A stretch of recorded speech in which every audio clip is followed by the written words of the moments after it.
عورت کی تربیت مرد کے فرائض میں سے ہے۔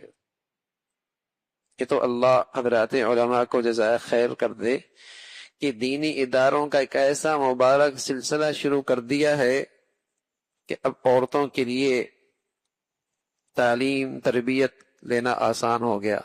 بلکہ ہمارے بچیوں نے ایک کورس شروع کیا آن لائن، تو اس نے ہمیں بتایا کہ صرف 3 مہینے میں دنیا بھر کی 40,000 بچیوں نے اس کورس میں شرکت کی۔ 40,000 80 دنوں کے اندر، 3 مہینے بھی نہیں ہوئے۔ اب تو اللہ نے یہ آسان کر دیا، ورنہ یہ ذمہ داری 100% مرد کی تھی۔ مرد کی ذمہ داری تھی کہ اس کی تعلیم، اس کی تربیت، اس کی دینی ضروریات کا ان تقاضوں کو یہ مرد پورا کرے۔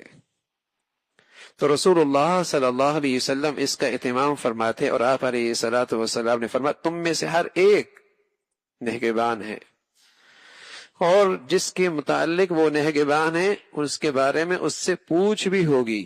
اگر امیر لوگوں پر نگہبان ہے تو اس سے اس کی رعایت کے بارے میں پوچھ بھی ہوگی، اور اسی طرح آدمی اپنے گھر والوں کا نگہبان ہے تو اسے اپنے گھر والوں کے بارے میں جواب دہی بھی دینی ہوگی کہ آپ نے ان کی دینی تربیت، دینی تعلیم، دینی ضروریات کا اس قدر اہتمام کیا ہے۔